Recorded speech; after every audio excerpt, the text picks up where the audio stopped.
আল্লাহর নবী বলে কি লাগবে? রাষ্ট্রীয় ক্ষমতা লাগবে। কি লাগবে? আরো জোরে জোরে কোন শিখাই দিছে কে?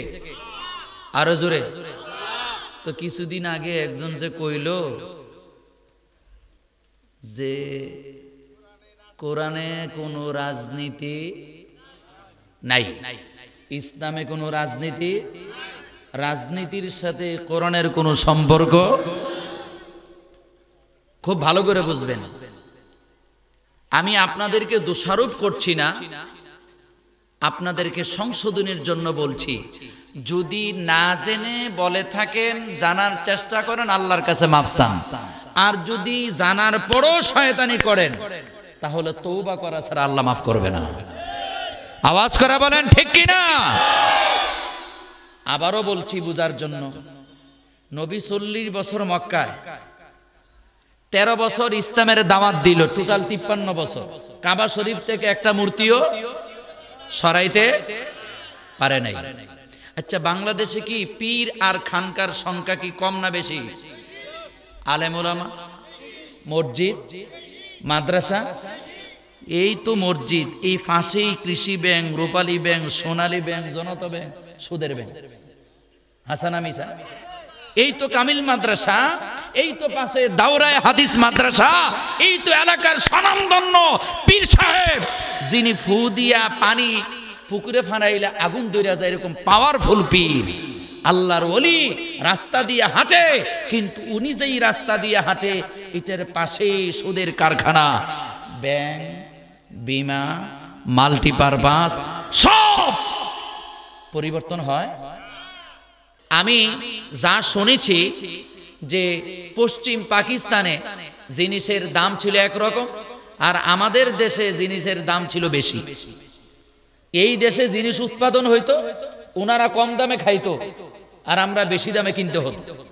এরকম বৈষম্যের শিকার আমরা ছিলাম। আওয়াজ করা বলেন ঠিক কিনা? আমার মায়ের বিবাহ হয়েছে স্বাধীনতার পরে, মার বিয়ে হয়েছে স্বাধীনতার পরে। এই স্বাধীন দেশে জন্মগ্রহণের পরে আমাকে রাজাকার নাম শুনতে হয়েছে। কি নাম? রাজাকার। তাইলে এই যে দেশটা যে স্বাধীন হলো, আমার মার বিয়ে যদি হয় স্বাধীনতার পর, আমি কেন টুপি পরি, আমি কেন দাড়ি রাখি, আমি কোন ইসলামী হুকুমতের পক্ষে কথা বলি, আমি কোন দিন কায়েমের পক্ষে কথা বলি, এই জন্য কি হয়ে যায়? রাজাকার। আরো জোরে বলেন কি হয়ে যায়? আরো জোরে বলেন কি হয়ে যায়? কিছু হইলেই রাজাকার, কিছু হইলে কি? আমি এক জায়গাতে একটা বিচার করার জন্য গেছিলাম।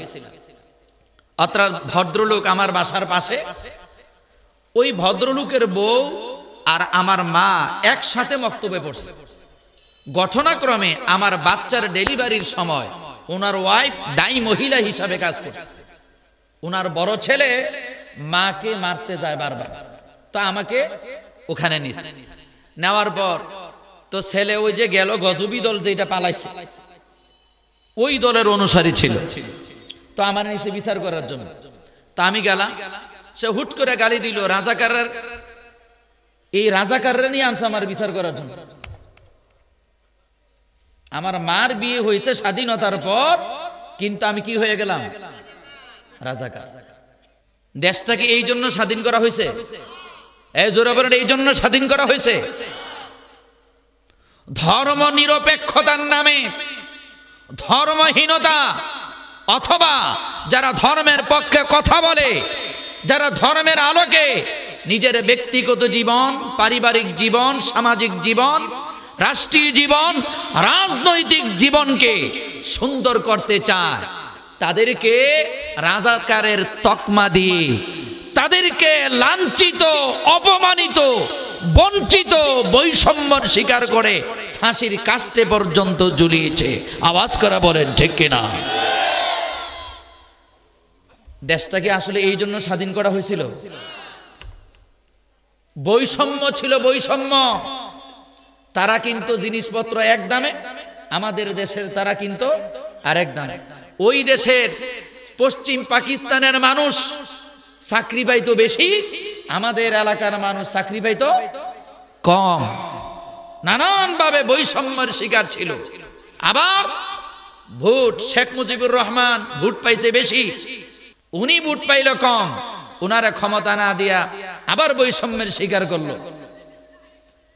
স্বাধীনতার 54 বছরের মাথায়ও যখন দেশ বৈষম্য থেকে মুক্ত হয় নাই, এই দেশের তরুণ প্রজন্ম নতুন করে জেগে উঠেছে বৈষম্য দূর করার জন্য। আওয়াজ করে বলেন ঠিক কিনা? বৈষম্যহীন এক সাম্যের সমাজ প্রতিষ্ঠা করতে একমাত্র ইসলাম। একমাত্র কে? আরো জোরে বলেন। 53 বছর ধর্ম নিরপেক্ষতা দেখা হলো, 53 বছর জাতীয়তাবাদ দেখা হলো, 53 বছর মানব রচিত বিধান দিয়ে দেশ চালি, ঘরে ঘরে চাকরি দিবে, 10 টাকা কেজিতে চাল খাওয়াবে, মানুষের ভাগ্যের পরিবর্তন করবে, নানান কথা বলে মানুষকে ধোঁকা দেওয়া হয়েছে। তাদের নিজেদের ভাগ্যের পরিবর্তন হয়েছে, কিন্তু জনগণের ভাগ্যের পরিবর্তন হয় নাই। আওয়াজ করে বলেন ঠিক কিনা? তাহা মা আনজালনা আলাইকাল কুরআনা লিতাশকা। এই কোরআন মানুষের ভাগ্যকে ছোট করার জন্য নাজিল হয় নাই, মানুষের ভাগ্যকে দুর্ভাগ্যে পরিণত করার জন্য নাজিল হয় নাই, মানুষের ভাগ্যকে ভেঙ্গে চুরমার করে দিয়ে ক্ষতি সাধন করার জন্য কোরআন নাজিল হয় নাই। কোরআন নাজিল হয়েছে মানুষের ভাগ্যের পরিবর্তন করে সুন্দর, সুখী, সমৃদ্ধশালী করার জন্য। বলেন সুবহানাল্লাহ। এই কোরআন আল্লাহর পয়গম্বর মক্কা পেলেন, মদিনায় পেলেন। মক্কা বাংলাদেশের যেই জুলুম, বাংলাদেশের যেই দুর্নীতি বারবার চ্যাম্পিয়ন হয়, সন্ত্রাসী, চাঁদাবাজি, টেন্ডারবাজি, ধর্ষণ, খুন, গুম, আইনাগর, এর চেয়ে ভয়ঙ্কর পরিস্থিতি ছিল মক্কায়। আওয়াজ করা বলেন ঠিক কিনা? ওই মক্কার আমূল পরিবর্তন হলো কিভাবে? কোরআন দিয়ে। আরো জোরে কোন, জোরে কোন, আরো জোরে বলেন। এই কোরআন কি বাংলাদেশে নাই? নাই, প্রতিটা ঘরে ঘরে আছে। তো পরিবর্তন হয় না কেন? পরিবর্তন হয় না কেন? এক জায়গায় ওয়াজ করতে গেলাম, তো আপনারা তো কোরআন শরীফ দিয়েছেন, ওখানে কি দেয় নাই? কোরআন শরীফ দেয় নাই। তো বললাম যে কোরআন শরীফ দেন একটা, যেহেতু তাফসিরি মাহফিল, কোরআন শরীফ থেকে একটু তেলাওয়াত করে কোরআন থেকে একটু ওয়াজ করি। তো মাহফিলের মাশাআল্লাহ আজকে তো যোগ্য মানুষ মাহফিলের সভাপতি, কিন্তু ওই মাহফিলের সভাপতি যিনি ছিলেন, ওনার ঘর থেকে এটা কোরআন শরীফ গিলাফ সহ এনে দেওয়া হলো। ধরা মাত্র হাতের মধ্যে ময়লা লাগছে। কি লাগছে? আরো জোরে। এর দ্বারা কি বোঝা যায়? উনি কি কোরআন শরীফটা খুলে কোরআন শরীফটা পড়ে না। জিজ্ঞেস করলাম এই কোরআন শরীফটা কে আনছে? সভাপতি সাহেবকে আমার বাসা থেকে আনছে। তো এটার গিলাফের মধ্যে যে ময়লা, কো হুজুর এটা দোষটা আমার না, আমার আব্বার দোষ। কার দোষ? তো আপনার আব্বার দোষ কেমনে? আমার আম্মা মারা গেছে 1 বছর হয়, তো 1 বছর আগে আম্মা যে মারা গেছে তখন কোরআন শরীফের গিলাফ খুলছিলাম আর পড়ছিলাম।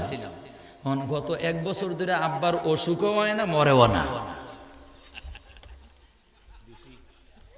বাবার অসুখও হয় না, মরেও না, যার কারণে কোরআন শরীফ আর খোলা হয় না। নাউজুবিল্লাহ পড়েন, আরো জোরে কোন নাউজুবিল্লাহ। এই ধরনের কোরআন গিলা বেঁধে আপনি যদি কয়েক ডজনও যদি ঘরে রাখেন আর চুমু খান, ভাগ্যের পরিবর্তন হবে, সর্বোচ্চ সওয়াব পাওয়া যাবে। কোরআন ধরলে সওয়াব, চুমু খাইলে সওয়াব, তেলাওয়াত করলে সওয়াব, কিন্তু ভাগ্যের পরিবর্তন সম্ভব সম্ভব। বাবারা, ভাইয়ারা, আল্লাহ রাব্বুল আলামিন আল্লাহর পয়গম্বরকে সূরা বনী ইসরাঈলের মধ্যে আয়াত নাজিল করে বলে দিলেন, ওয়াজআললি মিন লাদুনকা সুলতানান নাসীরা। সুবহানাল্লাহ।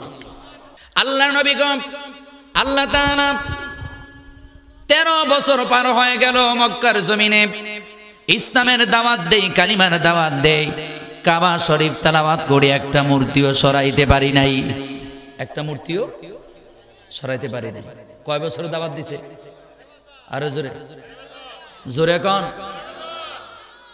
স্বয়ং নবী স্বয়ং 13 বছর মক্কায় থেকে ইসলামের দাওয়াত দিছে। মক্কায় তার জন্ম, 40 বছর পার করছে। এরপরে আবার কালিমার দাওয়াত দিয়ে 13 বছর, টোটাল 53 বছর, কিন্তু কাবা শরীফ থেকে একটা মূর্তিও সরাতে। আল্লাহ কয়, নবী গো, এই ফর্মুলায় অপরাধ দূর করা সম্ভব না, এই পদ্ধতিতে অপরাধ দূর করা কি না, মূলোৎপাটন করা সম্ভব না। মূর্তি কাবা শরীফতে সরাবেন দূরের কথা, জেনা ব্যভিচারও বন্ধ করতে পারবেন না, সুদও বন্ধ করতে পারবেন না, ঘুষও বন্ধ করতে পারবেন না, ওজনে কমও বন্ধ করতে পারবেন না। নবী কয়, আল্লাহ, তাইলে আমি ওয়াজ করে লাভ কি, তাবলীগ করে লাভ কি, কোরআন শরীফের তালিম দিয়ে লাভ কি, দরজ দিয়ে লাভ কি? লাভ তো আছে, কিছু লোক তৈরি হবে, তবে আইন তৈরি করা সম্ভব না।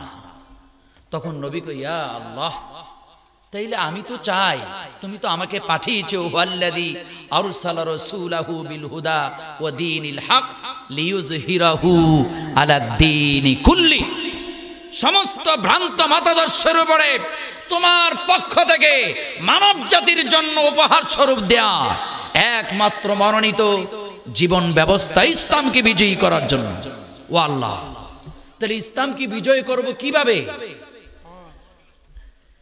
আল্লাহ রাব্বুল আলামিন আল্লাহর নবীকে ডাক দিয়ে বলে, ইয়া রাসূলুল্লাহি, ইয়া হাবিবাল্লাহ, কোরআন শরীফের ওয়াজ করে আইন পরিবর্তন করা যায় না, কোরআন শরীফের ওয়াজ করে সুদ বন্ধ করা যায় না, ঘুষ বন্ধ করা যায় না, জেনা ব্যভিচার বন্ধ করা যায় না, মূর্তি কাবা শরীফ থেকে বের করা যায় না। আল্লাহর নবী বলে, কি লাগবে? রাষ্ট্রীয় ক্ষমতা লাগবে। কি লাগবে? আরো জোরে জোরে কোন? শিখাই দিছে কে? আরো জোরে। তো কিছুদিন আগে একজন যে কইল যে কোরআনে কোনো রাজনীতি নাই, ইসলামে কোনো রাজনীতি, রাজনীতির সাথে কোরআনের কোনো সম্পর্ক। খুব ভালো করে বুঝবেন, আমি আপনাদেরকে দোষারোপ করছি না, আপনাদেরকে সংশোধনের জন্য বলছি। যদি না জেনে বলে থাকেন, জানার চেষ্টা করেন, আল্লাহর কাছে মাফ চান। আর যদি জানার পরও শয়তানি করেন, তাহলে তওবা করা ছাড়া আল্লাহ মাফ করবে না। আওয়াজ করে বলেন ঠিক কিনা? আবারও বলছি বুঝার জন্য, নবী 40 বছর মক্কায়, 13 বছর ইসলামের দাওয়াত দিল, টোটাল 53 বছর। কাবা শরীফ থেকে একটা মূর্তিও সরাইতে পারে নাই। আচ্ছা, বাংলাদেশে কি পীর আর খানকার সংখ্যা কি কম না বেশি? আলেম ওলামা, মসজিদ, মাদ্রাসা, এই তো মসজিদ, এই ফাঁসেই কৃষি ব্যাংক, রূপালী ব্যাংক, সোনালী ব্যাংক, জনতা ব্যাংক, সুদের ব্যাংক, হাসানা মিশা, এই তো কামিল মাদ্রাসা, এই তো পাশে দাওরায়ে হাদিস মাদ্রাসা, এই তো এলাকার স্বনামধন্য পীর সাহেব, যিনি ফু দিয়া পানি পুকুরে ফানাইলে আগুন ধরে যায়, এরকম পাওয়ারফুল পীর, আল্লাহর ওলি, রাস্তা দিয়ে হাঁটে, কিন্তু উনি যেই রাস্তা দিয়ে হাঁটে, এটার পাশে সুদের কারখানা, ব্যাংক, বিমা, মাল্টিপারপাস, সব পরিবর্তন হয়। বুঝতে হবে, বুঝতে হবে, বুঝতে হবে। আল্লাহ নবী, যার শরীর মুবারকে ঘাম পয়দা হলে মেশক আম্বরের চেয়েও বেশি সুগন্ধি বের হয়, ওই দয়ার নবী, মায়ার নবী, রহমাতুল লিল আলামিন স্বয়ং উপস্থিত, 13 বছর ইসলামের দাওয়াত দিল, একটা মূর্তিও সরাইতে পারে নাই। আল্লাহ রাব্বুল আলামিন বলে, নবী গো মূর্তি সরানোর পদ্ধতি এটা নয়। বলে যে কোনটা, আপনি আমারে বলে দেন। আল্লাহ রাব্বুল আলামিন শিখায়া দিলেন, এখন থেকে আপনি আল্লাহর কাছে বলতে থাকবেন। আল্লাহ কতদিন বলবো? যতদিন পর্যন্ত ক্ষমতায় না যাবেন ততদিন পর্যন্ত উঠতে বসতে শুইতে নামাজের পড়ে তাহাজ্জুদের পড়ে শুধু আমার কাছে বলতেই থাকবেন, রাব্বি আদখিলনি মুদখালা সিদকিন ওয়া আখরিজনি মুখরাজা সিদকিন ওয়াজআলনি মিন লাদুনকা সুলতানান নাসীরা। আল্লাহু আকবার। রাব্বি আদখিলনি মুদখালা সিদকিন, হে আমার রব আদখিলনি মুদখালা সিদকিন, আমাকে সত্য সহকারে প্রবেশ করাও। ওয়া আখরিজনি মুখরাজা সিদকিন, সত্য সহকারে আমারে বের করো। ওয়াজআলনি মিন লাদুনকা সুলতানান নাসীরা, আমি যেন মদিনা থেকে ঘুরে এসে কাবা শরীফকে পবিত্র করতে পারি, মূর্তিগুলো সরায়া আল্লাহ তোমার তাওহীদের আওয়াজ বুলন্দ করতে পারি। আমার যেই ক্ষমতা দরকার তুমি আল্লাহ রাষ্ট্রীয় ক্ষমতা দিয়ে আমি মুহাম্মাদুর রাসূলুল্লাহকে তুমি সাহায্য করো। বলেন সুবহানাল্লাহ, আল্লাহু আকবার। তাহলে রাষ্ট্রীয় ক্ষমতা চাওয়া এই হুকুম জারি করেছেন কে? আরো জোরে বলেন কে? আরো জোরে বলেন কে? তবে এই চাওয়াটা দুই প্রকার। চাওয়াটা কয় প্রকার? একটা হলো লুটপাট করে খাওয়ার জন্য ক্ষমতা চাওয়া, আর আরেকটা হলো আল্লাহর বিধান কার্যকর করে আল্লাহর জমিনকে পবিত্র করে আল্লাহর জমিনকে রহমত আর বরকত দিয়া ভরপুর করে আল্লাহর সৃষ্টিরাজিকে আল্লাহর নিয়ামতের উপরে জীবন করার সুযোগ তৈরি করে দেওয়ার জন্য আল্লাহর কাছে ক্ষমতা চাওয়া, দিন কায়েমের আন্দোলনে অংশগ্রহণ করা। আওয়াজ করে বলেন ঠিক কিনা? দুইটার ভিতরে পার্থক্য আছে না নাই? আরো জোরে বলেন আছে না নাই? কেউ 5 বছর ক্ষমতা পায়া আঙ্গুল ফুলে কলা গাছ হয়, আর পিউন 400 থেকে 600 কোটি টাকার মালিক হয়। আবার কেউ এই বাংলাদেশের জমিনে ইসলামী নেতৃত্বের গুণাবলী অর্জন করে রাষ্ট্রীয় ক্ষমতায় গিয়ে 5 বছর মন্ত্রিত্ব চালায়া কিছুই করে নাই, সরকারি তহবিলে যা নিয়েছে কাজ করার পরে যা বেঁচে গেছে তা আবার ভাউচার সহ সরকারি কোষাগারে জমা দিয়েছে। আওয়াজ করে বলেন ঠিক কিনা? আমাদের প্রধান শত্রু কোরআনের ভাষায় লা তাজিদান্না আশাদ্দান নাসি আদাওয়াতান লিল্লাযীনা আমানুল ইয়াহুদ ওয়াল্লাযীনা আশরাকু। মুসলমানদের প্রধান সবচেয়ে বড় শত্রু হলো দুই গোষ্ঠী। একটা হলো যারা শিরকের সাথে লিপ্ত মুশরিক, হিন্দুত্ববাদ, বৌদ্ধ যারা শিরকের সাথে সরাসরি লিপ্ত। নাম্বার 2 যারা ইহুদি। এই দুই জাতি হলো মুসলমানদের প্রধান শত্রু।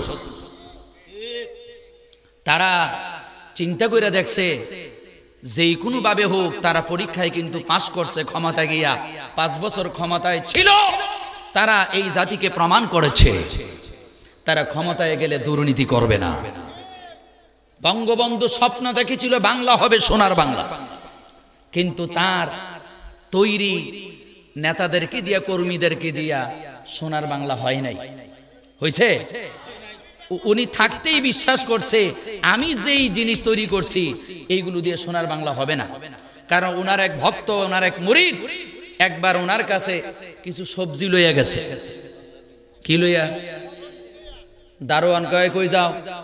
আমার নিজের জমিনের চাষ করা সবজি, কোনো ফরমালিন নাই, একবারে খাঁটি, আমি আমার নেতারা খাওয়ামো, এই জন্য তুমি দাঁড়াও, ওনার কাছে যাওয়া যাবে না, আমার কাছে দাও, তোমার নাম কি ঠিকানা কি আমি বলে দেই, নিয়ে যাই।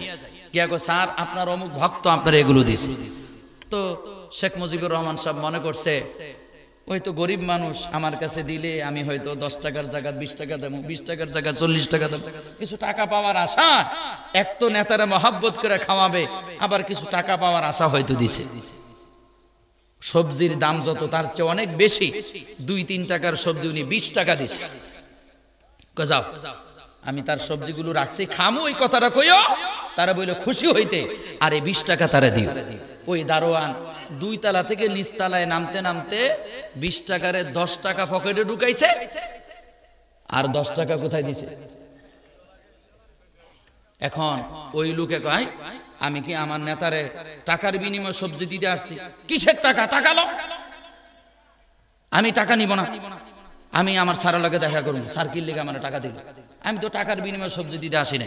জোর কইরা উপরে ঢুকে গেছে, গিয়া কো স্যার আপনি আমার ভুল বুঝছেন, আমি স্যার নিজের হাতে চাষ করছি, কোনো ফরমালিন নাই, কোনো ঔষধ নাই, একবারে খাঁটি পিওর, এটা আপনারা খাওয়ামু স্যার, এই জন্য আপনারা কি দিলাম, সবজিটা দিলাম। স্যার আপনি কেন আমারে 10 টাকা দিলেন? শেখ মুজিবুর রহমান সাহেব কো ইন্না লিল্লাহ, তুমি যদি আমারে একদম মন থেকে যদি খাওয়াইতে চাও, টাকা যদি ফেরত দিতে চাও, তাহলে অর্ধেক দিবা কেন, পুরোটাই ফেরত দাও। কো স্যার আমি তো 10 টাকাই পাইছি, আমি কি 10 টাকাই পাইছি। শেখ মুজিবুর রহমান সাহেব কয় কি কয়, দিলাম 20 টাকা, 1-2 মিনিট 2 তলার থেকে নিচ তলায় নামতে নামতে 20 টাকা 10 টাকা হয়ে গেল। এটা কুতুব দিয়ে আসতে আসতে কি 20 টাকা আর 10 টাকা থাকবে নাকি 2 টাকা থাকবে? 2 টাকাও থাকতো না। কথা খুব ভালো করে, এই দেশের মধ্যে গত 15 বছর বড় বড় প্রজেক্টের নামে বড় বড় প্রজেক্টের আইন পাস করে মূলত ওনার দলীয় কর্মীদের পকেটের মধ্যে যেখানে লাগবে 1 টাকা, বাজেট দিছে 10 টাকা, 9 টাকাই দলের লোকদের ভেতরে ঢুকাই দিয়া দেশটারে পঙ্গু বানায় দিছে। আওয়াজ করে বলেন ঠিক কিনা? সর্বশেষ যেদিন ফালাইছে 2000-এর কাছাকাছি মানুষ মারা গেল, একটা মানুষের জন্য তার চোখের পানি আসে না। আসছে খালি ওই রেল গাড়িতে নাকি মেট্রো রেলের কোন জায়গায় আগুন লাগছে, এটার জন্য গিয়ে চোখের পানি মিশতেছে।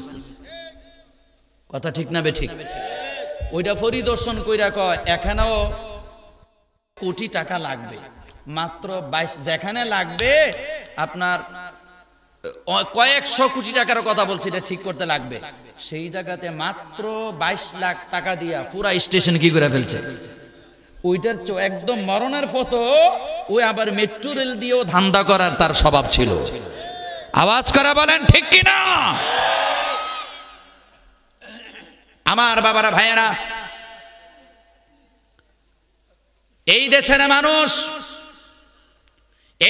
মানুষ ধনী হওয়ার জন্য, সুখী সমৃদ্ধ জীবন করার জন্য, দুর্নীতি মুক্ত, সন্ত্রাস মুক্ত, চাঁদাবাজ মুক্ত দেশ আর জাতি গঠন করার জন্য শুধু সঠিক সিদ্ধান্ত নেওয়া দরকার। কি সিদ্ধান্ত? সঠিক সিদ্ধান্ত। কিন্তু ভাই আমাদেরও স্বভাব খারাপ। কি খারাপ জানেন? যত কথাই কই, বুটের আগের রাত্রে আমরা বিক্রি হয়ে যাই। বুটের আগের রাত্রে কি হয়ে যায়? বিক্রি হয়ে যায় 500 টাকার কাছে, 1 কাপ চা আর একটা বেলা বিস্কুটের কাছে নিজের বিবেককে বিক্রি করে দেই। আওয়াজ করা বলেন ঠিক কিনা? আল্লাহ আমাদের হেদায়েত দান করুন। আরো জোরে কোন আমিন, আরো জোরে কোন আমিন। এবার আসেন আমি মূল জায়গায় যাই। আল্লাহ রাব্বুল আলামিন বলেন, মুহাম্মাদুর রাসূলুল্লাহ, মুহাম্মদ সাল্লাল্লাহু আলাইহি ওয়াসাল্লাম তিনি হলেন আল্লাহর রাসূল। কার রাসূল? ওয়াল্লাযীনা মাআহু,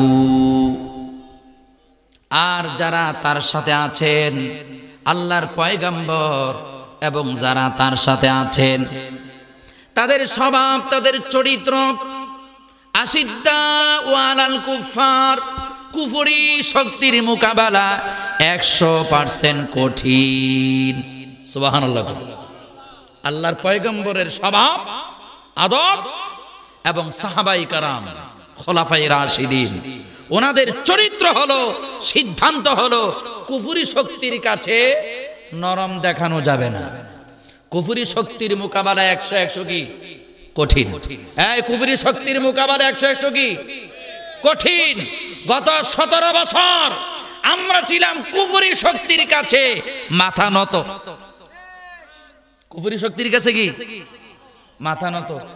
বউ যেমন জামাইয়ের কাছে আনুগত্য, ঠিক তারা কইছে যে আমরা হইলাম ভারত আর বাংলাদেশ, জামাই আর বউর সম্পর্ক, বলছে কিনা? যার কারণে মাথা নত ছিল তাদের কাছে। আল্লাহ কো আশিদ্দা ওয়ালাল কুফার, যারা কুফরি করে তাদের সাথে মাথা নত না। শক্ত কি জোরে কোন? শক্ত শক্ত শক্ত। ডক্টর ইউনূস বাংলাদেশে প্রবেশ করার সময় তিনি বলেছিল, বাংলাদেশ নিয়ে যখন বাড়াবাড়ি করা হবে 7 সিস্টারের অস্তিত্ব থাকবে না। তার এক ধমকে, এক কঠিন কথায় সোজা হয়ে গেছে। কি হয়ে গেছে? সোজা, এক কথা সোজা হয়ে গেছে। আল্লাহকে মুহাম্মদ সাল্লাল্লাহু আলাইহি ওয়াসাল্লাম এবং তার সাহাবী যারা কুফরি শক্তির কাছে মাথা নত করে না, মুসলমানের সন্তান ইহুদির কাছে, খ্রিস্টানের কাছে, বৌদ্ধদের কাছে, হিন্দুত্ববাদের কাছে মাথা নত করতে পারে না। মাথা উঁচু করে দাঁড়াতে হবে। আওয়াজ করে বলেন ঠিক কিনা? ওরে ভাই, কি এক জিনিস জানলা দিছে। আমরা বিপদে পড়লে পড়ি খতমে ইউনূস। কি ইউনূস? খতমে ইউনূস। আর ক্ষমতার ফালা বদলে তাদের জম হিসেবে আল্লাহ দিছে ডক্টর ইউনূস। ঠিক না? বিপদে বললে কি করি? খতমে ইউনূস। আর আল্লাহ দিছে ডক্টর ইউনূস।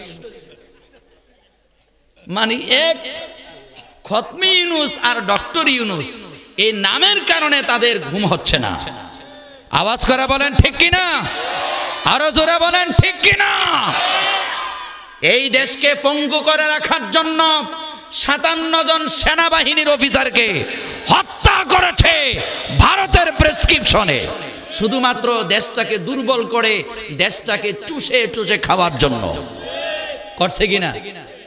এটা করার পরে 57 জন অফিসার মারার পরে তারা সিদ্ধান্ত নিছে, এবার দেশ প্রেমিক নেতা যারা আছে, যারা ইসলাম লালন করে, যারা আল্লাহর পয়গম্বরের মতো, আবু বকরের মতো, ওমরের মতো, ওসমানের মতো, আলীর মতো দেশকে স্বনির্ভর করবে, ক্ষুধা মুক্ত করবে, দারিদ্র মুক্ত করবে, সন্ত্রাস মুক্ত করবে, দুর্নীতি মুক্ত করবে, এমন নেতা যারা আছে তাদেরকে কিভাবে মারা যায়?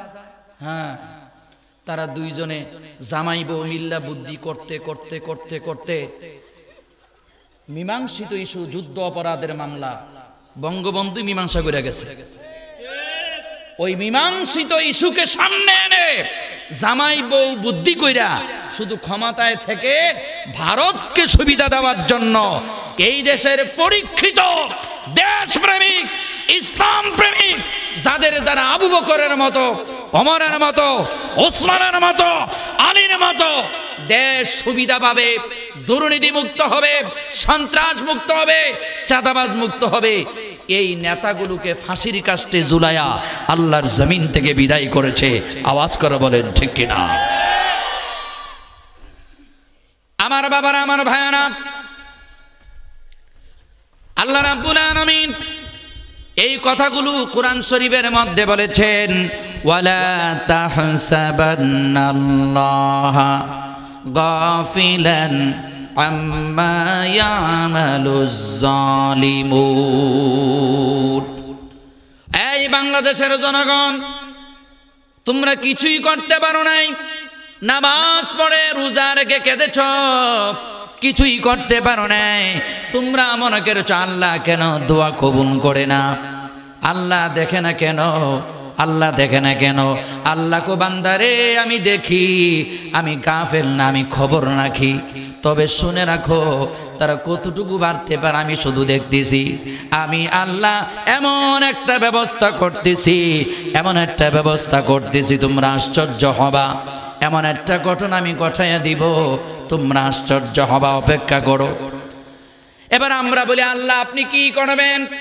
আল্লাহ কবা কুদিয়া দাবিরুল কওমিল্লাযিনা যালামু, যারা এইভাবে জুলুম করে আল্লামা সাঈদীকে শহীদ করেছে, যারা নিজামীকে শহীদ করেছে, ইসলামী আন্দোলনের নেতাদেরকে শহীদ করেছে, আমি আল্লাহ তাআলা ওই জালেমের জুলুমের এই গাছ, এই জুলুমের যে গাছের যে শিকড় আছে, ফাকুদিয়া দাবিরুল কওমিল্লাযিনা যালামু, তাদের জুলুমের গাছের শিকড়টাকে আমি আল্লাহ কেটে ফেলেছি।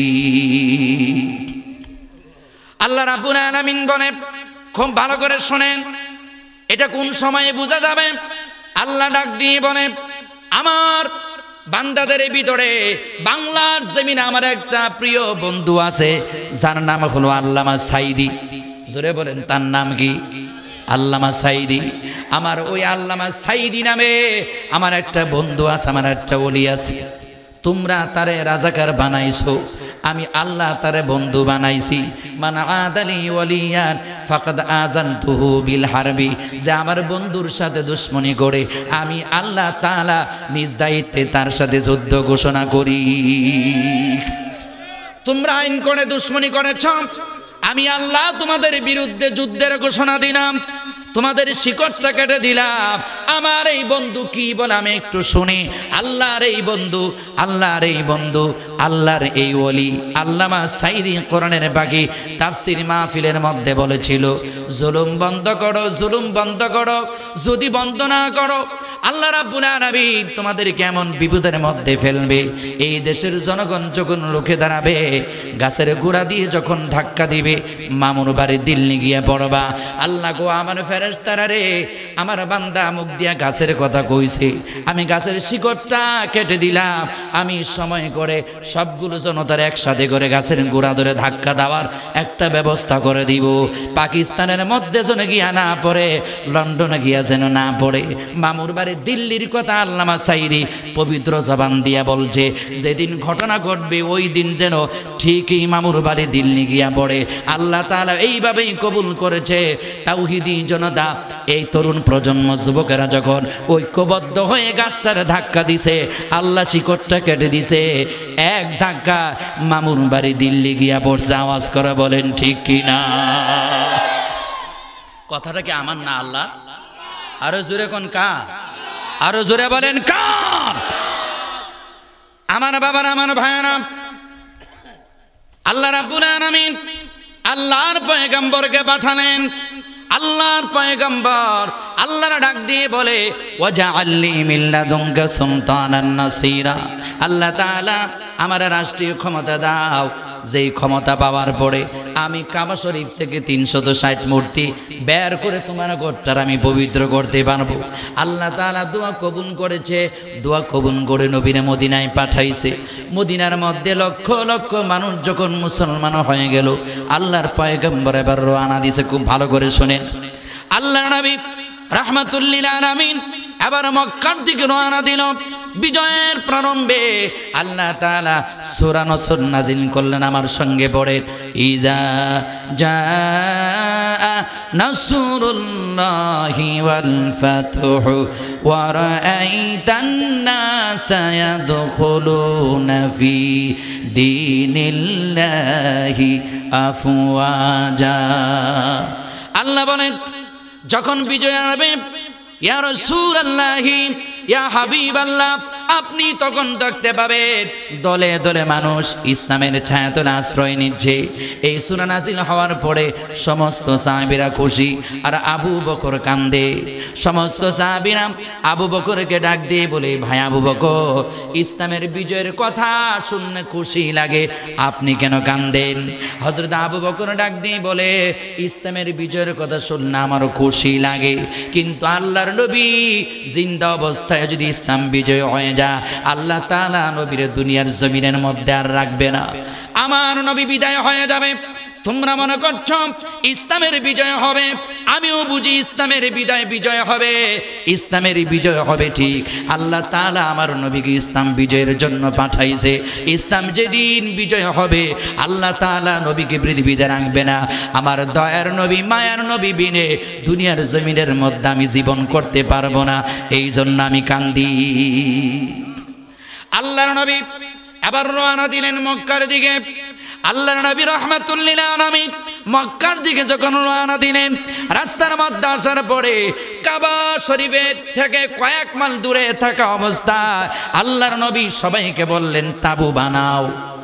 আলাদা আলাদা তাবু বানালো। এক একটা তাবুকে বলছে 2টা 3টা করে চুলা বানাও। চুলা বানানোর উপরে বললেন প্রত্যেকটা চুলার মধ্যে আগুন ধরাও। ধাউ ধাউ করে আগুন জ্বলতেছে। মক্কার সীমানা থেকে মানুষ আগুনের লেলিহান শিখা দেখতেছে। মক্কার নেতারা খবর পাঠালো, দেখো তো এত আগুন কেন, এত চুলা কেন? খবর আসলো আল্লাহর নবী আসছে, মুহাম্মদ আসছে, যারে মক্কার জমিন থেকে বের করে দিলাম, লক্ষ লক্ষ মানুষ নিয়া মক্কা দখল করার জন্য আসছে। কত লক্ষ মানুষ হবে, কত লক্ষ মানুষ হবে বুঝি না। সুলা বলে লক্ষ লক্ষ সুলা যদি এত বেশি হয়, একটা সুলার মধ্যে 50 জন 100 জনের খাবার তৈরি হয়। যদি 1 লক্ষ চুলা হয়, এবার মানুষ কয় লক্ষ হিসাব করে দেখো। এটা ছিল নবীর যুদ্ধের কৌশল। কিসের কৌশল? আরো জোরে বলেন, কিসের কৌশল? মানুষ যেন মারতে না হয়। খুব ভালো করে শুনেন, আল্লাহর নবী রক্তপাত পছন্দ করে না। 29টা যুদ্ধে আল্লাহর নবী নেতৃত্ব দিয়েছেন। 29টা যুদ্ধের মধ্যে মানুষ মারা গেছে মাত্র 1000। জোরে বলেন, কয় হাজার? মাত্র 1000। কিন্তু এই ফিলিস্তিন আর ইসরায়েল যুদ্ধের মধ্যে এই সর্বশেষ রিপোর্টের মধ্যে 47,000-এর বেশি মানুষ মারা গেছে। লক্ষ লক্ষ মানুষ পঙ্গুত্ব বরণ করেছে। আর আল্লাহর নবী 29টা যুদ্ধে অংশগ্রহণ করেছে। 1000 মানুষ মারা গেছে। এর ভিতরে 600 জন হলো তারা যুদ্ধের ময়দানে মারা যায় নাই, তাদেরকে মারা হয়েছে বিশ্বাসঘাতকতার কারণে। আর বাকি 400 জন তারা মারা গেছে যুদ্ধের ময়দানে। 29টা যুদ্ধের ভিতরে মহিলা মারা গেছে মাত্র 1 জন। আর 1000 মানুষের ভিতরে 1 জন শিশুও যুদ্ধের মধ্যে মারা যায় নাই। এই ছিল আল্লাহর নবীর যুদ্ধ। কত সতর্ক অবস্থা। আর গোটা পৃথিবীতে যুদ্ধের দামামা।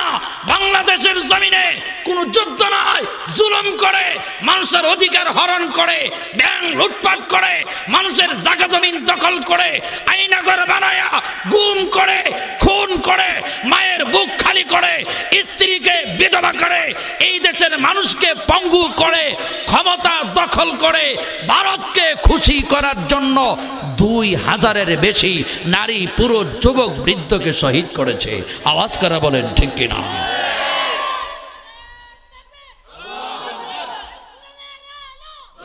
আমার বাবারা ভাইয়ারা, কথা অনেক, স্লোগান কম দিলেও সারব, কথা অনেক। পরে যেহেতু বক্তা আরেকজন আছে, কথা তো শেষ করতে হবে কিছুটা।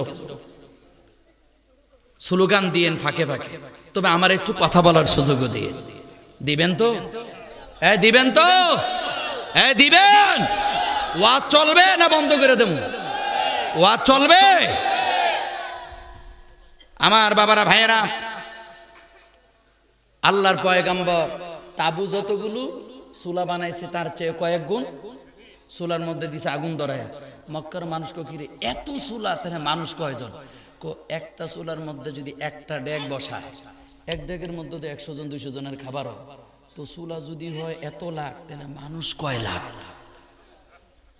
যুদ্ধের কৌশল একমত। সুবহানাল্লাহ কোন?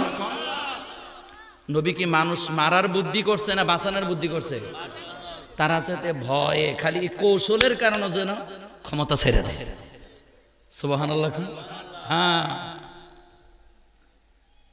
কৌশলের কারণে যেন ক্ষমতা ছাড়িয়ে দেয়, বিনা রক্তপাতে যেন মক্কার বিজয় হয়।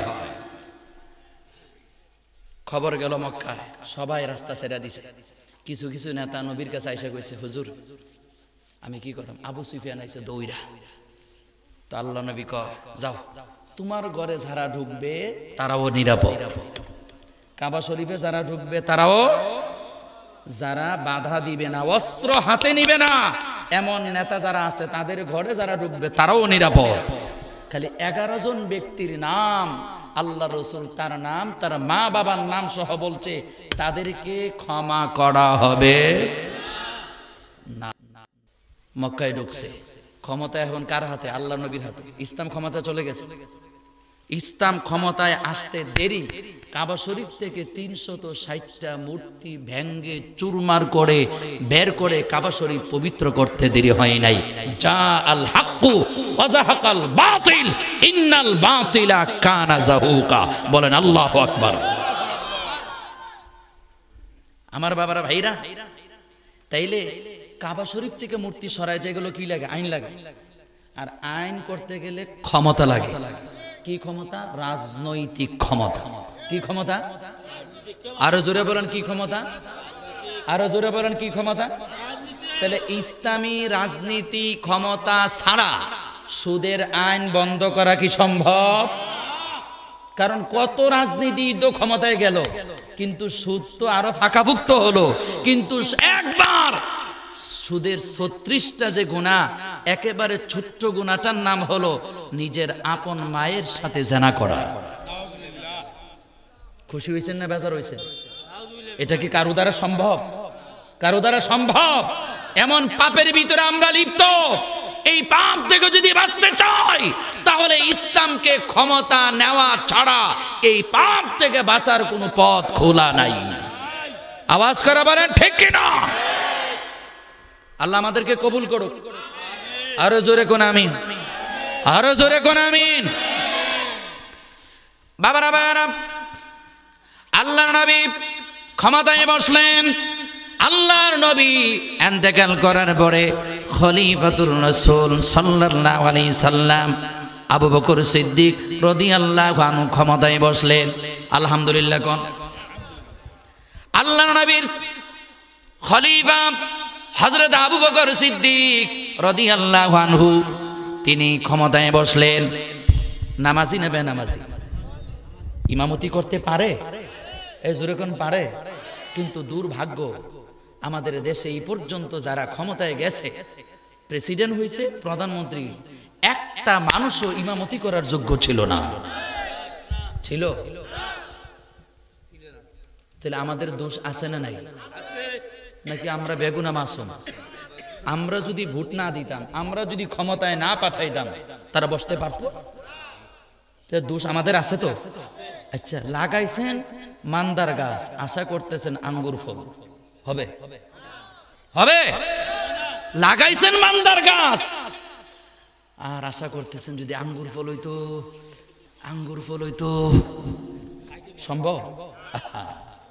বসাইছেন সুদ যারা খায়, ঘুষ যারা খায়, চাঁদাবাজি যারা করে, খুন যারা করে, ভারতের প্রেসক্রিপশনে এই দেশের ইসলামকে যারা গলা টিপে হত্যা করতে চায়, আপনি ক্ষমতায় বসান তাদেরকে আর আশা করেন দেশটা যদি ভালো হইতো। এটা কি সম্ভব? মোটেও তো সম্ভব না, মোটেও তো সম্ভব না। আল্লাহর নবীর বনে ক্ষমতায় যিনি বসলেন, খলিফাতুর রাসূল সাল্লাল্লাহু আলাইহি সাল্লাম আবু বকর সিদ্দিক রাদিয়াল্লাহু আনহু তিনি ক্ষমতায় বসলেন। তামাম পৃথিবীতে উম্মতে মুহাম্মাদের ভিতরে আল্লাহর পয়গম্বরের উম্মতের ভিতরে শ্রেষ্ঠ মানব আবু বকরের মতো এত দামি, এত ভালো, এমন তাকওয়া ওয়ালা, আল্লাহ ওয়ালা আর কেউ আছে? এই জোরে বলুন, আর কেউ আছে? তাইলে সবচেয়ে ভালো, সবচেয়ে বেশি তাকওয়া, দুর্নীতি মুক্ত, আল্লাহ ওয়ালা, জান্নাতের 1 নাম্বার সাহাবী। কয় নাম্বার? আরো জোরে। নাম্বার 1। উনি প্রেসিডেন্ট, উনি প্রেসিডেন্ট। আমাদের দেশে যাদেরকে ক্ষমতায় বসাইছি ইমামতি করতে পারে না, তারা জান্নাতে কোনো নাম্বার দেওয়া যাইব? মানে জাহান্নামের নাম্বার কয় নাম্বারে যাইব এটাই তো হিসাব দেওয়া যাবে না। কথা বলেন ঠিক কিনা? এরপরে আল্লাহ মাফ করুক, রাগ করেন না। এরপরে আবার এমন মানুষরে ক্ষমতায় বারবার বসাইছি যারা ইমামতি করার যোগ্যই না। বাকি নামদার কইলাম না, সবাই তো বুঝে, আমার চেয়ে বেশি বুঝে সবাই। বাবারা ভাইয়েরা, তাইলে আমরা নিজের হাতে সবকিছু নষ্ট করছি। কার হাতে? নিজের হাতে। আবু বকর সিদ্দিক রাদিয়াল্লাহু ক্ষমতায় বসছে। ভালো হয়েছে না খারাপ হয়েছে? কেমন ভালো? একটু শুধু ভালো তা না, দুইটা দৃষ্টান্ত দেব, একটু বুঝালো।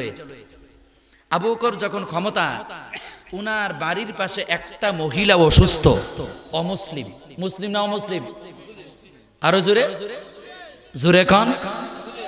হযরত ওমর ওই অমুসলিম মহিলাটার, বৃদ্ধা মহিলাটার ঘরের মধ্যে কেউ তার সেবা করার নাই। হযরত ওমর গিয়া ওনার ঘরটারা গুছাই দেয়, কাজগুলো কইরা দেয়। একদিন আবু বকর চিন্তা করছে, আমি রাষ্ট্রপ্রধান, তাতে কি হয়েছে, আমিও তো কাজটা করতে পারি।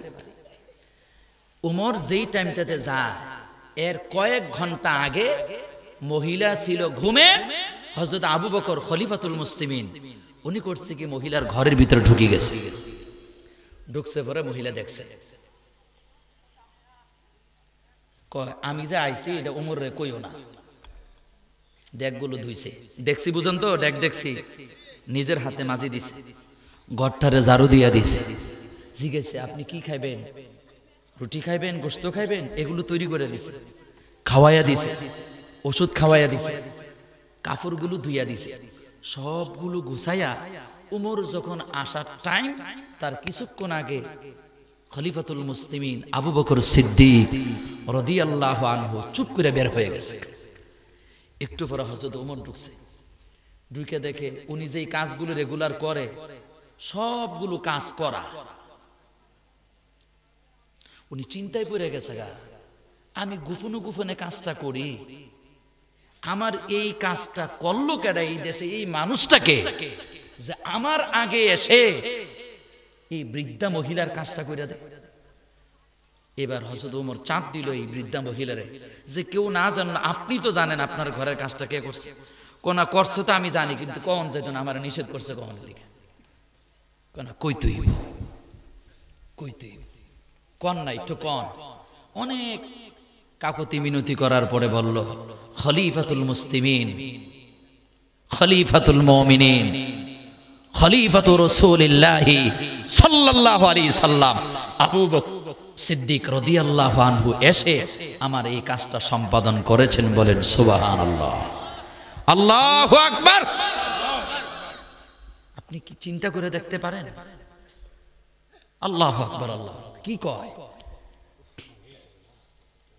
এটা তো ইসলামী নেতার চরিত্র। ইসলামী নেতা তো এমনই হয়, ইসলামী নেতা তো এমনই হয়।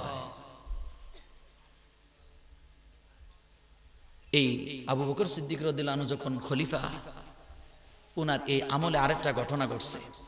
কি ঘটনা জানেন? দুইজন মহিলা প্রেগনেন্ট, বাচ্চা জন্ম দিব, তারা জানে না আজকে রাত্রে বাচ্চা জন্ম হবে। দুইজন মহিলা এরকম গল্প করতে করতে যার যার অবস্থা কইতে কইতে রাত্রে এক ঘরে ঘুমাই গেছে, কেউ নাই। আল্লাহর কি হুকুম, রাত্রে বেলা দুজনেই বাচ্চা প্রসব করছে। একজন জন্ম দিছে ছেলে, আর একজন জন্ম দিছে, এই জোরে কোন, একজন দিছে ছেলে, আরেকজন দিছে কি? আচ্ছা বলেন তো দেখি, মহিলারা কি ছেলের পাগল না মেয়ের পাগল? ছেলের পাগল, ঠিক না? ছেলের পাগল। এখন যে মেয়ে জন্ম দিছে উনার জ্ঞান আগে ফিরছে। জ্ঞান ফিরার প্রশ্ন কেন আসলো? মেডিকেল সায়েন্স কয় মানুষের শরীরে ব্যথা বেদনা সহ্য করার ক্ষমতা হলো 47 পয়েন্ট, কিন্তু 47 পয়েন্টের ব্যথার যেই মাত্রা, এই ব্যথা দিয়া বাচ্চা ডেলিভারি হওয়ার জন্য যেই পরিমাণ ব্যথা দরকার, এটা 47 পয়েন্টের ব্যথা দিয়া বাচ্চা ডেলিভারি হয় না। বাচ্চা ডেলিভারি হওয়ার জন্য যে প্রেসার, যেই যন্ত্রণা, যেই ব্যথা দরকার, এটা হতে হবে 52 পয়েন্ট প্লাস। মেডিকেল সায়েন্স কয় 50 পয়েন্ট প্লাস, 52 পয়েন্ট প্লাস যদি ব্যথা হয়, একটা মানুষ আর জিন্দা থাকার প্রশ্ন ওঠে না, সে 100 মৃত্যুর ঝুঁকিতে থাকে। আমার আপনার প্রত্যেকটা মা যারা নরমাল ডেলিভারিতে আমাকে আপনাকে জন্ম দিছে, 100% মৃত্যুর ঝুঁকি নিয়ে আমাকে আপনাকে জন্ম দিছে। মা বাবার সাথে বেয়াদবি করা যাবে? হ্যাঁ, ওই মা একটা চিৎকার করে যে জ্ঞান হারাইছে, আমি আপনি পৃথিবীতে আসছি 47 পয়েন্টের উপরে, একটা মা ব্যথা সহ্য করতে পারে না, এর উপরে উঠলেই জ্ঞান হারায়। প্রত্যেকটা মা 52 পয়েন্ট প্লাস যখন যন্ত্রণা উঠেছে, ওই ব্যথার যন্ত্রণা টিকতে না পেরে বাচ্চা ডেলিভারি হয়েছে, মা জ্ঞান হারিয়ে ফেলেছে। তখন আমি আপনি পৃথিবীতে আসছি। বাবারা ভাইয়ারা, বাচ্চা জন্ম হয়ে গেল, যিনি কন্যা সন্তান জন্ম দিছে উনি জ্ঞান আগে ফিরার কারণে বাচ্চা দেখে উনি কন্যা সন্তান জন্ম দিছে, ওনার পাশের মহিলার ছেলে সন্তান জন্ম দিছে, উনি ওনার কন্যা সন্তানটারে পাশের মহিলার কাছে দিয়া পাশের মহিলার ছেলে সন্তান নিজের বুকের মধ্যে নিয়া দুধ পান করাচ্ছে। কয়েক ঘন্টার ব্যবধানে ওই মহিলা জ্ঞান ফিরে পাওয়ার পরে দুইজন মহিলা ছেলে সন্তান নিয়ে ঝগড়া লেগে গেছে। সে কো ছেলেটা আমার, সে কো ছেলেটা আমার। কেউ মেয়ে নিতে চায় না, সবাই কি নিতে চায়? আরো জোরে কোন? ছেলে। বিচার চলে গেল হযরত আবু বকরের কাছে। হযরত আবু বকর খলিফাতুল মুসলিমিন, আর প্রধান বিচারপতি হলেন হযরত ওমর। সুবহানাল্লাহ। প্রধান বিচারপতি কে? হযরত ওমর, প্রধান বিচারপতি। খলিফাতুল মুসলিমিন ওমর পেরেশান হয়ে গেল, ডাক দিয়ে বলে, তোমরা যে ঘরের মধ্যে ছিলা, এই ঘরের মধ্যে কোনো দায়ী মহিলা ছিল বলে যে নাই? অন্য কোন লোক সাক্ষী ছিল বলে যে না? এই অন্ধকারের ভিতরে কে কি সন্তান জন্ম দিছ? আমি কিভাবে বলবো কোনো সাক্ষী নাই, দায়ী মহিলা নাই? বিচার করব কিভাবে সাক্ষী ছাড়া? পেরেশান হয়ে গেল। ঝগড়া থামাইতে হবে, খলিফাতুল মুসলিমিনের দায়িত্ব নিছে, বিচার তো করতেই হবে। আমার বাবারা ভাইয়েরা, আল্লাহর পয়গম্বরের খলিফা হযরত ওমরের কাছে গেল, ভাই ওমর, বড় পেরেশানির মধ্যে পড়ে গেলাম, তুমি প্রধান বিচারপতি, এমন কঠিন একটা বিচার আমার সামনে হাজির, কি করতে পারি? হযরত ওমর ডাক দিয়ে বলে, এ আবু বকর, ভাই আবু বকর, চিন্তা করবেন না, এই বিচার আল্লাহ তাআলা কোরআন শরীফে নাজিল করেছে। সুবহানাল্লাহ। এই বিচার, দুই মহিলা বাচ্চা জন্ম দিছে, কোনো সাক্ষী নাই, দায়ী মহিলা নাই, সবাই ছেলে দাবি করতেছে, মেয়েটা কেউ নিতে চায় না। প্রশ্ন হলো মেয়ে কার আর ছেলে কার? এই তো বিচার। বলে যে হ্যাঁ, এই বিচারটা আল্লাহ তাআলা কোরআন শরীফে নাজিল করেছে। সুবহানাল্লাহ কোন? আরো জোরে কোন সুবহানাল্লাহ। হযরত আবু বকর আশ্চর্য হয়ে গেল, আবার তিনি সান্ত্বনা পাইলেন। এই জন্য পাইলেন, হযরত আবু বকর চিন্তা করে, আল্লাহর পয়গম্বর একবার বলেছিলেন আমার পরে কোনো নবী আসবে না, তবে আমার পরে যদি কোনো নবী আসে আল্লাহ তাআলা হযরত ওমরকে নবী বানায়া দিত। কারণ নবী বানায়া দিত, আমার পরে কোনো নবী নাই, তা কান ওমর। তবে যদি আল্লাহ নবী বানাইতো, কারে বানাইতো? ওমরকে বানাইতো। কেন? বহু জায়গা পরামর্শ করেছে আল্লাহর পয়গম্বর, পরামর্শ করে সিদ্ধান্ত দিছে, কিন্তু আল্লাহ ওহী নাজিল করে কয়, ওমর যেটা কইছে এটাই ঠিক আছে, কিন্তু আমি আল্লাহ রাজি এই জন্য যে আপনি পরামর্শ করে সিদ্ধান্ত দিয়েছেন। সুবহানাল্লাহ। বাবারা ভাইয়ারা, বিচার শুরু হয়ে গেল। হযরত আবু বকর খলিফাতুল মুসলিমিন, হযরত আবু বকর খলিফাতুল মুসলিমিন, আর প্রধান বিচারপতি হলো হযরত ওমর। এবার বিচার শুরু হয়ে গেল। হাজার হাজার মানুষ, আবু বকর বসা, ওমর বসা। হযরত আবু বকর ডান পাশে বসা, ওমর বিচারপতির আসনে বসে। এক হাতে নিলেন কোরআন, আর আরেক হাতে নিলেন খোলা তরবারি। এক হাতে কোরআন, আরেক হাতে কি নিছে? এই জোরে বলে, এক হাতে কোরআন, আরেক হাতে কি? হযরত আবু বকর তখনও বুঝতে পারতেছে না কিভাবে বিচার করবে। আয়াত তেলাওয়াত করলেন, ইউসিকুমুল্লাহু ফি আওলাদিকুম লিযযাকারি মিসলু হাযিল উনসায়াইন। আল্লাহ ওসিয়ত করেছেন, ওয়াজ করেছেন যে লিযযাকার মিসলু হাযিল উনসায়াইন, একটা ছেলের জন্য দুইটা মেয়ের যা পাবে বাবার অংশ থেকে, একটা ছেলে দুই বোনের সমান পাবে। হযরত ওমর বলে, এই আয়াত দিয়ে আমি বিচার করব ছেলে কার আর মেয়ে কার। সুবহানাল্লাহ। বাবার যদি 3 ঘন্টা সম্পত্তি থাকে, কয় ঘন্টা? আরো জোরে কোন 3 ঘন্টা বাদ দিয়ে সোজা 2 ঘন্টা সম্পত্তি রেখে গেছে, ছেলে একজন মেয়ে দুইজন, তো এক ছেলে পাবে 1 ঘন্টা আর 2 মেয়ে পাবে, এটাই তো বিচার, কোরআনের বিচার। হযরত ওমর কো এই বিচারের ভিতরেই ছেলে কার আর মেয়ে কার আল্লাহ তাআলা সমাধান দিয়েছে, সুবহানাল্লাহ। হযরত আবু বকর তখনও বুঝতে পারতেছে না ঘটনা কি হচ্ছে। হযরত ওমর মানে 2টা পাত্র আনো, পাল্লার মধ্যে উঠাও, সমান ওজনের 2টা পাত্র আনা হলো, একই ওজনের 2টা পাত্র আনা হলো। এবার 2 জন মহিলাকে বলল পাত্র ভর্তি করে একটা আলাদা রুমের মধ্যে গিয়া এই পাত্র ভর্তি করে পেয়ালা ভর্তি করে স্তন থেকে দুধ নাও। 2টা পাত্রের ওজন সমান, দুধ নেওয়ার আগে একেবারে 100-এ সমান সমান। আবার 2 জন তখন সমান সমান দুধ আনলো, আবার পাল্লা ওঠানোর উপরে দেখে একটার ওজন যত আর একটার ওজন তার চেয়ে ডাবল হয়ে গেছে। আল্লাহু আকবার কোন, আরো জোরে কোন না আল্লাহু আকবার। একটার ওজন, পাত্রের ওজন কিন্তু সমানে সমান, কিন্তু দুধও নিল সমানে সমান। এখন দুধ নেওয়ার পর ওজন হয়ে গেছে অর্ধেক বেশি অর্ধেক কম, সুবহানাল্লাহ। হযরত আবু বকর আশ্চর্য হয়ে গেল। হযরত আবু বকর বলেন ভাই ওমর, এই বিচার এই আয়াত থেকে তুমি কেমনে বের করলাম? আমি যখন কোরআন অধ্যয়ন করি আল্লাহ তাআলা বলে আফালা ইয়াতাদাব্বারুনাল আম আলা কুলুবিন আকফালুহা, তোমরা কি কোরআন নিয়ে গবেষণা করবে না? কোরআন নিয়ে কি তোমরা বুঝাপড়া করবা না, ভাববা না, চিন্তা গবেষণা করবা না, নাকি দিলের মধ্যে তালা লাগাই দিবা? আমি শুধু সওয়াবের জন্য কোরআন পড়তাম না, আমি কোরআন বোঝার জন্য পড়তাম, সওয়াবের জন্য পড়তাম, কোরআন নিজের জীবনে বাস্তবায়নের জন্য পড়তাম, পরিবারের মধ্যে বাস্তবায়নের জন্য পড়তাম, সমাজের মধ্যে রাষ্ট্রের মধ্যে কোরআন দিয়ে কিভাবে ইনসাফপূর্ণ বিচার ফয়সালা করা যাবে সেই জন্য আমি কোরআন বুঝে বুঝে পড়তাম। আমি এই আয়াত যখন তেলাওয়াত করি বারবার আমি কোরআন শরীফ বন্ধ করে দেই, আমার আল্লাহ কোনো ভুল করলো কিনা? না না না, আমার আল্লাহ ভুল করতে পারে না, কোরআন শরীফের মধ্যে ভুল হতে পারে না। যালিকাল কিতাবু লা রাইবা ফি, এটা এমন একটা কিতাব ভুল হবে তো দূরের কথা, কোরআন শরীফের মধ্যে সন্দেহ করার সুযোগ।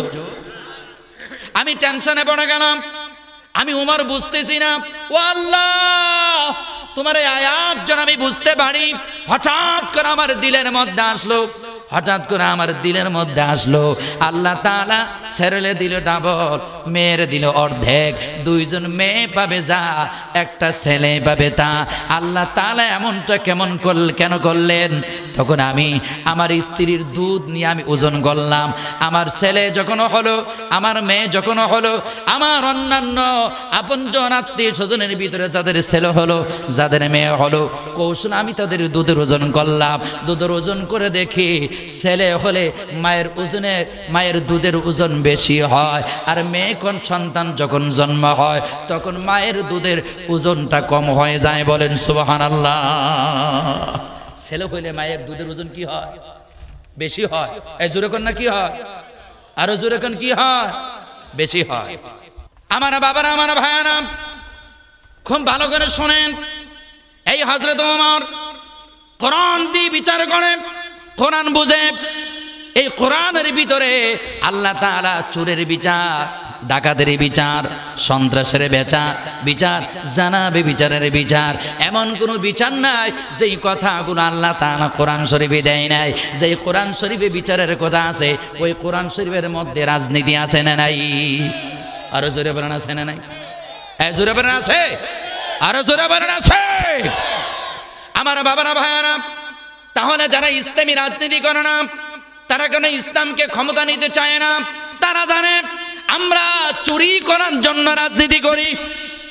কি করার জন্য? ব্যাংক লুটপাট করার জন্য রাজনীতি করি। কোরআন যদি সংসদে চলে যায়, আস-সারিকু ওয়াস-সারিকাতু ফাকতাউ আইদিয়াহুমা, এই কোরআনের আইন যখন বাস্তবায়ন হয়ে যাবে, আমি ছিলাম প্রেসিডেন্ট, আমি ছিলাম প্রধানমন্ত্রী, আমি ছিলাম এমপি, আমি ছিলাম মন্ত্রী, আমি ছিলাম চেয়ারম্যান, আমি ছিলাম মেম্বার, গম চুরির কারণে, বিভিন্ন টাকা পয়সা চুরি করার কারণে, ব্যাংক লুটপাট করার কারণে আমাদের সবার হাত যখন কেটে দিবে, তখন এতদিন ছিল মুখে মুখে চোর, তখন হবে আমরা বাস্তবে চোর। জীবনে আর মুখ দেখাতে পারবো না, রাজনীতি করতে পারবো না, আর ক্ষমতায় যাইতে পারবো না। সুতরাং আমরা চাই না ইসলাম ক্ষমতায় যাক। আওয়াজ করে বলেন ঠিক কিনা? তারা চুরি কইরা ক্ষান্ত হয় নাই, এক তো চুরি করেছে, আবার নতুন করে যারা ইসলামকে ক্ষমতায় দেখতে চায় না, তারাও চুরির নেশায় মত্ত আছে। কিসের নেশায়? চুরির নেশায় মত্ত আছে বিদায় ইসলামকে তারা ক্ষমতায় দেখতে চায় না। আমরা ইসলামকে ক্ষমতা দেখতে চাই কি চাই না? কে কে চান হাত তুলেন। নারে তাকবীর, লিল্লাহি তাকবীর। হাত নামান। আল্লাহ সবাইরে কবুল করুক। আবু বকরের পরে উমর ক্ষমতায় আসছে। ওমর ক্ষমতা আসার পরে একদিন বাইতুল মালে কতগুলো কাফর জমা হয়েছে, সবাইরে কাফর দিছে। তো উমরও কাফর পাইছে, সবাই যতটুকু পাইছে উমরও ততটুকু পাইছে, উমরের ছেলেও ততটুকু পাইছে। তো আল্লাহ এমন খলিফাই বানাইছে, উনি অর্ধ পৃথিবী 10 বছর সময় ধরে অর্ধ পৃথিবী শাসন করেছে। কয় বছর? 10 বছরের মতো। হযরত ওমর সবচেয়ে লম্বা সময় উনি শাসন করেছে, অর্ধ পৃথিবী শাসন করেছে। 1036টা অঞ্চলকে তিনি ওনার কবজায় নিয়েছে। 1000, আমি এত বিশ্লেষণ করার সময় নাই, 1036টা অঞ্চলকে উনি কবজায় নিয়েছে। দেখেন না, এই সরকার ক্ষমতা আসার পরে বিভিন্ন জায়গার মধ্যে আবার কি হয়েছে, ওই দিন ওই ভারতের বিএসএফ এর সাথে ইয়া করে প্রায় 5 কিলোমিটার দখলে নিয়েছে। কই জানেন না আপনারা? খবর রাখতে হইবে কিছু, খবর কিছু রাখতে হইব। 5 কিলোমিটার যেটা ভারতের দখলে ছিল, অথচ জায়গাটা বাংলাদেশ। বাংলাদেশের মানুষকে ওই বিল থেকে, ওই নদী থেকে মাছ ধরতে দেয় নাই। এখন যখন বিজেপি তার নিজের স্বকীয়তায় উঠে দাঁড়িয়েছে, ঘুরে দাঁড়িয়েছে, তার সাহসিকতা দিয়ে 5 কিলো জায়গা দখল করে বাংলাদেশের হাতে দিয়ে দিছে। মারহাবা কন, আরো জোরে কন মারহাবা। এরকম সরকার আমরা চাই কি চাই না? আয় জোরে বলেন, চাই কি চাই না? বাবারা ভাইয়েরা, শেষ কথা, এই 1 মিনিট লাগবে, বিরক্ত করতাম না, বক্তারা লইয়েন, সমস্যা নেই। তো হযরত ওমর কাফর দিছে সবাইরে, সবাই কাফন নিছে, কিন্তু পাঞ্জাবিও বানাইতে পারে না, কিচ্ছু বানাইতে পারে না, কাপড় ছোট্ট পড়ছে আরে। কিন্তু পরের দিন শুক্রবার উনি জুমার খতিব, আবার মাশাআল্লাহ, দেশের প্রেসিডেন্ট, আবার মসজিদের কি মারহাবা কইতেন না? আপনারা এরকম এমপি, এরকম মন্ত্রী, এরকম প্রেসিডেন্ট চাননি যে আমাদের দেশের প্রেসিডেন্ট, মন্ত্রী, এমপি, চেয়ারম্যান জুমার নামাজ পড়াইতে পারবে? আল্লাহ এরকম সৌভাগ্য দেশের মানুষের দান করুন। আরো জোরে কোন আমিন। আমি মুসাফির, আমার লগে আমিন কোন, আরো জোরে কোন আমিন।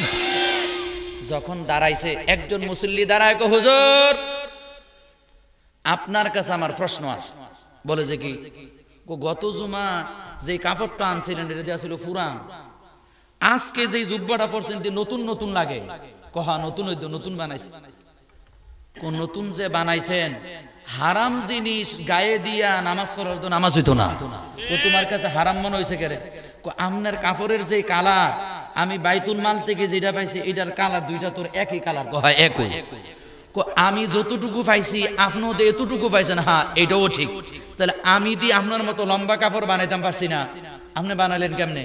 আপনি কি প্রেসিডেন্ট হওয়ার কারণে ক্ষমতার জোরে বেশি নিছেন?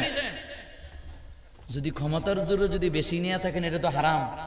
এরকম হারাম জিনিস ফইরা যে ইমামতি করতে আসে, খতিবগিরি করতে হয়, তার পিছনে আমি নামাজ পড়তাম পারতাম না। দেখছেন নি, যেই উমরের চেহারা দেখলে শয়তান পর্যন্ত ভয়ে হাওয়া ছাড়তে ছাড়তে অন্য রাস্তা দিয়ে চলে, কিন্তু জবাব দেই তার সরকার দাঁড় করাই দিছে। ওনার ছেলে ডাক দিয়ে কয়, আব্বা আপনার পক্ষ থেকে আপনি যদি অনুমতি দেন আমি উত্তরটা দিই। কয় বাবা দাও। দাঁড়ায় বলে, এ বাবার মুসল্লি, আপনি যা কইছেন সব ঠিকই কইছেন। আব্বাও যে কাপড়টা পেয়েছে আপনার সমান, আমি যেটা পাইছি এইটাও সমান। আব্বারও জুব্বা হয় না, আমারও হয় না। আমার আব্বার না নতুন একটা কাপড় পইরা জুম্মার নামাজ পড়াবো, অথচ অর্ধ পৃথিবী শাসন করে। আল্লাহু আকবার। অর্ধ পৃথিবী শাসন করে, নতুন একটা জামা বানানোর ক্ষমতা নাই। এজন্য আমি আমার কাপড়টা আব্বার দিয়া দিছি।